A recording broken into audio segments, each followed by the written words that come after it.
Assalamualaikum warahmatullahi wabarakatuh. Perkenalkan, nama saya Alan. Saya adalah mahasiswa Fakultas Hukum, Magister Hukum, Universitas Internasional Batam. Terima kasih pada kesempatan ini. Saya akan coba mempresentasikan tugas ujian akhir semester genap dengan mata kuliah Hukum Administrasi dan Hukum Acara Administrasi dengan dosen penguji Dr. Ampuan Situmeang, SHMH. Adapun judul dari penulisan ini adalah Kompetensi Absolut Peradilan Tata Usaha Negara berdasarkan paradigma Undang-Undang Nomor 30 Tahun 2014 tentang Administrasi Pemerintah. Abstrak. Hakikat sebuah keputusan tata usaha negara menurut Undang-Undang Peradilan Tata Usaha Negara hanyalah mencakup keputusan tertulis saja, tanpa memasukkan tindakan faktual sebagai bagian dari keputusan tata usaha negara.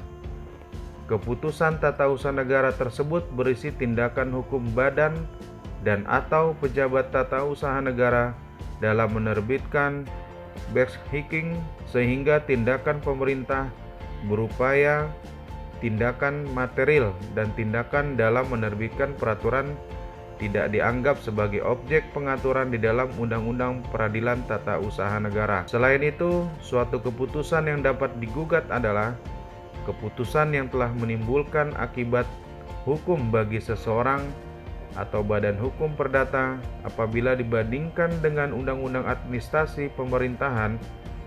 Hakikat sebuah keputusan tata usaha negara tidak hanya keputusan dalam bentuk tertulis saja, melainkan termasuk tindakan faktual dengan memasukkan tindakan faktual sebagai makna dari backhiking. Maka tindakan pemerintah yang dapat digugat ke PT UN bukan saja tindakan pemerintah dalam menerbitkan keputusan, melainkan tindakan material pemerintah juga dapat digugat di Pengadilan Tata Usaha Negara. Adapun yang menjadi latar belakang dalam penulisan ini adalah Pancasila dan Undang-Undang Dasar Negara Republik Indonesia tahun 1945 telah meletakkan dasar yang kokoh bagi bangsa Indonesia. Hal ini sebagaimana dinyatakan dalam alinea keempat pembukaan Undang-Undang Dasar Negara Republik Indonesia tahun 1945 mengenai tujuan negara Republik Indonesia. Tujuan negara Republik Indonesia yaitu melindungi segenap bangsa dan seluruh tumpah darah Indonesia, memajukan kesejahteraan umum, dan mencerdaskan kehidupan bangsa. Dalam kehidupan bernegara yang demikian, maka persamaan kedudukan di antara warga negara dalam hukum mutlak harus dijamin. Dengan demikian, tiap warga negara mempunyai persamaan kedudukan, persamaan hak, dan persamaan kewajiban dalam hukum. Guna mewujudkan hal tersebut, diperlukan upaya untuk menegakkan ketertiban, keadilan, kebenaran, dan kepastian hukum yang mampu memberikan perlindungan kepada masyarakat, khususnya dalam hubungan antara masyarakat dengan badan atau pejabat tata usaha negara. Keberadaan peradilan tata usaha negara dalam sistem ketatanegaraan suatu negara dalam tataran teoritis merupakan perwujudan dari salah satu pilar prinsip negara hukum, khususnya dalam perspektif ajaran negara hukum Rechtsstaat. Keberadaan peradilan tata usaha negara adalah salah satu unsur mutlak yang harus dipenuhi oleh suatu negara hukum.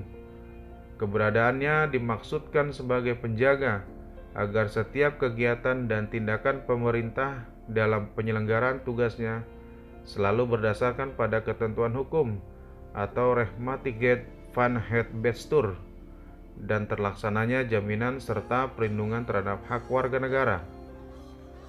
Perkembangan paradigma negara hukum kesejahteraan khususnya pasca Perang Dunia Kedua telah menempatkan negara sebagai pihak yang memiliki kewenangan yang luas untuk turut serta dalam setiap pergaulan kemasyarakatan, ekonomi, sosial, budaya, dan lain sebagainya.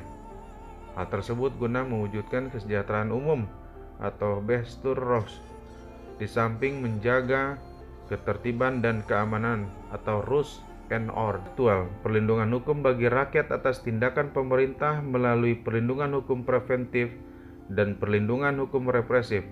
Pada perlindungan hukum preventif, rakyat diberikan kesempatan untuk mengajukan keberatan atau insfrak atau pendapatnya sebelum suatu keputusan pemerintah mendapat bentuk yang definitif. Perlindungan hukum preventif bertujuan untuk mencegah terjadinya sengketa. Sebaliknya, perlindungan hukum represif bertujuan untuk menyelesaikan sengketa. Peradilan tata usaha negara yang dibentuk dalam rangka menunjukkan tekad pemerintah untuk mewujudkan perlindungan hak asasi manusia dan hak warga negara dari tindakan pemerintah di bidang administrasi. Dasar hukum pembentukan peradilan tata usaha negara yaitu Undang-Undang Nomor 5 Tahun 1986. Undang-undang tersebut secara efektif mulai berlaku sejak diterbitkan Peraturan Pemerintah Nomor 7 Tahun 1991 tentang penerapan Undang-Undang Nomor 5 Tahun 1986 pada Januari 1991. Tujuan dibentuknya peradilan tata usaha negara adalah untuk memberikan perlindungan dan kepastian hukum tidak hanya untuk rakyat semata-mata, melainkan juga bagi pemerintah. Hal tersebut dilakukan dalam rangka menjaga dan memelihara keseimbangan antara kepentingan masyarakat dengan kepentingan individu demi terwujudnya pemerintahan yang kuat, bersih, dan berwibawa dalam negara hukum berdasarkan Pancasila. Berarti bahwa secara preventif hadirnya peradilan tata usaha negara adalah untuk menjaga tindakan-tindakan pemerintah yang melawan hukum dan merugikan, sedangkan secara represif atas tindakan-tindakan tersebut perlu dijatuhi sanksi. Ditinjau dari dua bentuk perlindungan hukum di atas, Syahran Bassah mengemukakan bahwa peradilan tata usaha negara dapat dikatakan sebagai pengayom hukum. Adapun yang menjadi rumusan masalah yaitu bagaimanakah kompetensi absolut peradilan tata usaha negara berdasarkan paradigma Undang-Undang Nomor 30 Tahun 2014 tentang administrasi pemerintah.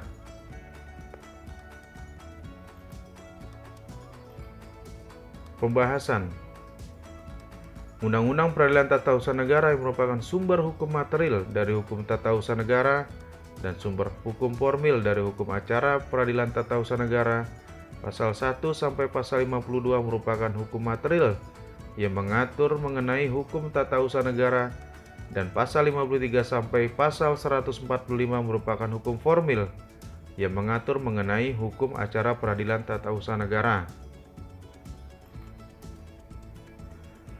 Undang-Undang Peradilan Tata Usaha Negara juga mengatur mengenai hukum tata usaha negara atau material, termasuk mengatur mengenai keputusan tata usaha negara dan prosedurnya, sehingga Undang-Undang Peradilan Tata Usaha Negara memberikan kesempatan kepada seseorang atau badan hukum perdata untuk memperoleh keadilan dari keputusan tata usaha negara yang dianggap merugikan masyarakat.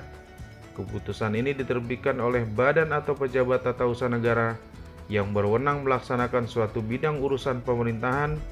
Sebagaimana hakikat dibentuknya peradilan tata usaha negara dimaksudkan untuk memberikan perlindungan hukum kepada warga masyarakat dari kemungkinan terjadinya penyalahgunaan wewenang atau tindakan sewenang-wenang oleh pemerintah. Peradilan tata usaha negara untuk memeriksa, memutus, dan menyelesaikan sengketa yang objeknya adalah keputusan tata usaha negara. Keputusan yang menjadi objek sengketa di peradilan tata usaha negara ini diatur dalam pasal 1 sampai pasal 52 Undang-Undang Peradilan Tata Usaha Negara. Karena undang-undang ini juga berperan sebagai hukum materi, penerbitan keputusan tata usaha negara tersebut merupakan tindakan administrasi yang dilakukan oleh badan atau pejabat tata usaha negara sebagai pelayan publik yang melayani masyarakat di bidang administratif. Setiap tata laksana badan atau pejabat tata usaha negara dalam mengambil keputusan inilah yang dimaksud dengan administrasi pemerintahan. Pemberlakuan Undang-Undang Administrasi Pemerintahan menjadikan hukum administrasi negara bergerak menuju paradigma baru, sehingga dibutuhkan penyelarasan dengan hukum acara peradilan tata usaha negara agar terciptanya sinkronisasi dan harmonisasi dalam peraturan perundang-undangan di Indonesia. Pelaksanaan sinkronisasi dan harmonisasi peraturan perundang-undangan di Indonesia sudah merupakan suatu kebutuhan yang mendesak karena permasalahan pembangunan hukum semakin hari membutuhkan pendekatan yang lebih komprehensif, bahwa menurut Undang-Undang Peradilan Tata Usaha Negara, upaya administratif hanya diberlakukan dan diwajibkan terhadap sengketa-sengketa tata usaha negara tertentu yang memang oleh peraturan perundang-undangannya disediakan upaya administratifnya. Hal ini berefek pada bertambahnya ruang lingkup objek gugatan yang dapat diajukan ke peradilan tata usaha negara. Dengan demikian, kompetensi peradilan tata usaha negara sehubungan dengan pemberlakuan Undang-Undang Administrasi Pemerintahan adalah memeriksa, mengadili, dan memutus. 1. Perbuatan badan dan atau pejabat pemerintahan dalam mengeluarkan keputusan administrasi pemerintahan atau KTUN. 2. Tindakan pejabat pemerintahan atau penyelenggara negara lainnya dalam melakukan dan atau tidak melakukan perbuatan konkret atau faktual.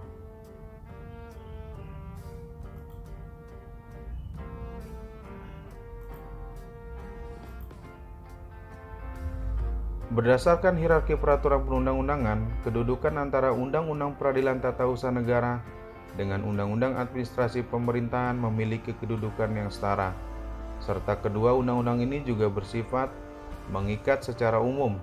Undang-Undang Peradilan Tata Usaha Negara mengatur mengenai objek sengketa tata usaha negara, yaitu keputusan tata usaha negara. Setelah lahirnya Undang-Undang Administrasi Pemerintahan, keputusan yang menjadi objek sengketa peradilan tata usaha negara ini turut diatur dalam Undang-Undang Administrasi Pemerintahan. Di dalam pengaturan terhadap keputusan dan prosedur-prosedurnya ini terdapat perbedaan pengaturan, sehingga mengakibatkan kompetensi peradilan tata usaha negara menjadi diperluas. Menurut ketentuan pasal 47 Undang-Undang Peradilan Tata Usaha Negara, kompetensi absolut peradilan tata usaha negara adalah bertugas dan berwenang memeriksa, memutus, dan menyelesaikan sengketa tata usaha negara. Yang dimaksud sengketa tata usaha negara adalah sengketa yang timbul di bidang tata usaha negara antara orang atau badan hukum perdata akibat diterbitkannya keputusan tata usaha negara. Perubahan dan perluasan kompetensi absolut peradilan tata usaha negara pasca pemberlakuan Undang-Undang Nomor 30 Tahun 2014 tentang Administrasi Pemerintahan, pemberlakuan Undang-Undang Nomor 30 Tahun 2014 tentang Administrasi Pemerintahan telah membawa perubahan besar terhadap kompetensi absolut peradilan tata usaha negara. Undang-Undang Administrasi Pemerintahan memberikan pemaknaan keputusan TUN yang lebih luas. Hal mana terlihat dari rumusan definisi tentang keputusan TUN. Undang-Undang Peradilan Tata Usaha Negara dalam pasal 1 angka 9 mengatur bahwa keputusan TUN atau objek sengketa TUN adalah penetapan tertulis yang diterbitkan oleh badan atau pejabat tata usaha negara yang berisi tindakan hukum tata usaha negara bersifat konkret, individual, dan final yang menimbulkan akibat hukum bagi seseorang atau badan hukum perdata. Ketentuan pasal 1 angka 9 tersebut mengandung unsur 1. Penetapan tertulis. 2. Diterbitkan oleh badan atau pejabat tata usaha negara. 3. Yang berisi tindakan hukum tata usaha negara. 4. Bersifat konkret. 5. Individual. Dan 6. Final. 7. Yang menimbulkan akibat hukum bagi orang atau badan hukum perdata.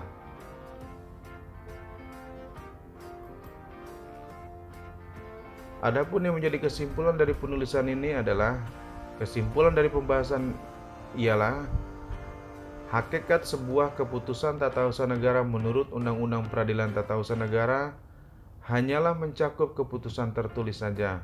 tanpa memasukkan tindakan faktual sebagai bagian dari keputusan tata usaha negara.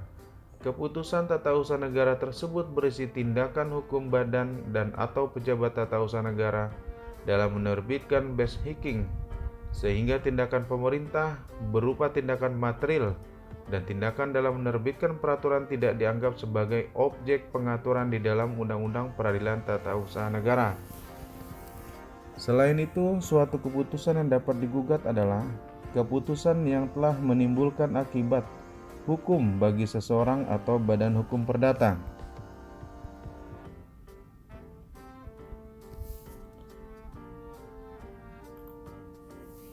Terima kasih. Mudah-mudahan presentasi ini dapat membawa manfaat bagi kita semua. Kami ucapkan terima kasih sekali lagi. Wabillahi taufiq walhidayah. Wassalamualaikum warahmatullahi wabarakatuh.